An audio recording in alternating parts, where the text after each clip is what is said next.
Greetings and salutations, ladies and gentlemen and friends. Welcome to Under Fire. I am your humble, yet amazingly talented host, Ken Thacker. You know, they say when it rains it pours, and I wonder if that includes bouts of national stupidity. I mean, over the last few days, I feel like I've been forced to live in a reality TV show. Stupidity, stupidity, and more stupidity. It makes you wonder how some people have survived to reach adulthood. It also makes this believer in Darwin wonder, just when is natural selection going to kick in? I was forced to listen to a dissertation today of the woes of the mainstream media is suffering. Specifically, the New York Times, the Detroit Free Press, and several others were in this group.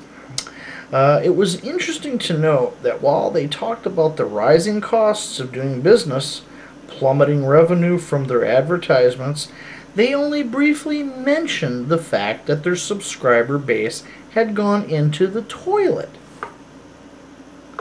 And of course, they didn't touch on why. It's always with a sense of amusement that I watch these idiots delude themselves or just flat out ignore why they are losing their audience. Refusing to face the fact that they no longer have a captive audience that is forced to choke down their daily flatulence of propaganda in the hopes of actually getting an occasional nugget of truth. Information in the sea of stale bile that is the usual output of the media elite is something that the average American no longer has to put up with it. There is a reason why Fox News, conservative publications, AM radio, and various new media, internet news organizations are doing so well. But apparently that is beneath the notice of these media giants. Giants?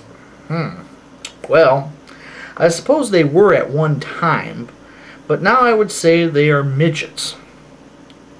Ooh. Then again, that would not be a politically correct thing to say now, would it? I suppose if we were to continue with this metaphor, I would have to say they are vertically challenged. But that's probably taking this a little too far. Perhaps it would be more accurate to call them circulationally challenged. There we go. That sounds better now, doesn't it? Of course, the media is not alone in the fantasy world that they stagger around in like a crackhead in his favorite flophouse. They have the company of their good friends over in Hollywood to join them in a match that I'm sure was mated in the deluded mind of whatever evil entity that you choose to believe in. With Oliver Stone's recent flop, W, being yet another major disappointment for a Hollywood that continues to think that America actually gives a damn about their political opinions. It is only the latest of movies that will not recoup its cost to make. In the Valley of Elah, I'm not sure I'm even pronouncing that correctly, and I really don't care, made $6.8 million. Redacted made an abysmal $600,000. Rendition made $9.7 million. Lions for Lambs made $15 million. While Home of the Brave made around $40,000.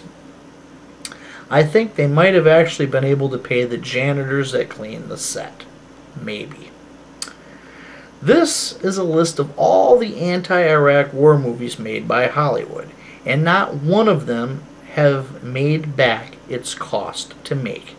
Yet, like a hopelessly addicted meth addict, Hollywood continues down the path of self-destruction, and this commentator finds himself hoping that no one does an episode of Intervention for them, for I fully believe that when they go down in flames, they will be getting what they so richly deserve.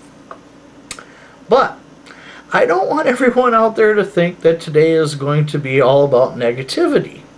Far from it. There was one nugget of information that I found out there in the last few days that was both unsurprising and amusing and somewhat positive, at least from my point of view.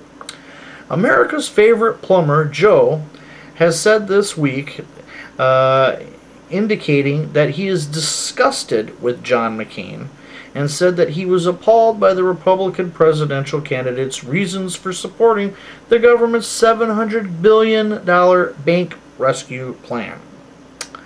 He said that nearly caused him to abandon McCain mid-election. Samuel J. Wurzelbacher, who became an American folk hero in the final weeks of the presidential campaign, said he asked McCain why he voted for the bank bailout and was stunned by some of the answers. "I was angry," Wurzelbacher stated. "In fact, I wanted to get off the bus after I talked to him." As I've stated repeatedly, for those of you angry at conservatives who did not vote for John McCain, had conservatives had a candidate to vote for in election 2008, we would be looking at an entirely different day on January 20th. Good for you, Joe, and I'm really looking forward to your book.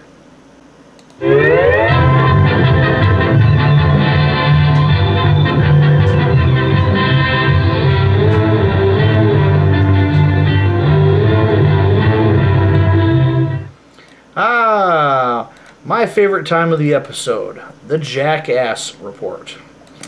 Alright, this episode's Jackass is the entire media elite establishment, from CNN BS to MSNBC BS, from rags like the New York Times to the Washington Post and everything in between.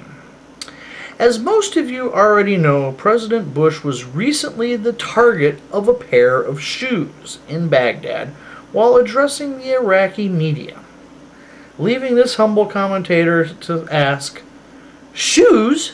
What kind of idiot throws shoes?" While, like many, I feel nothing more than amused contempt for any such backward primitive that believes that throwing a shoe at someone is the worst insult imaginable. But then again, you have to take into account the source. In a society that is in a portion of the world, the Middle East, that is mired in medieval barbarism that the rest of the world left behind 12 centuries ago, one can only have a certain amount of pity for people who just simply don't know any better. The fact that most of these people have been force-fed hate, intolerance, bigotry, superstition, and a mythology called Islam that is opposed to such little innovations such as fire and the wheel and promotes fanaticism in the most evil forms at madrasas and mosques all over that Stone Age land.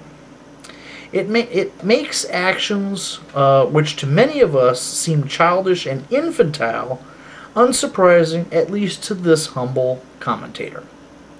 My concern with this issue, however, has little to do with the misguided Nike-throwing wretch who thought that what he did that day actually meant something in the grand scheme of things.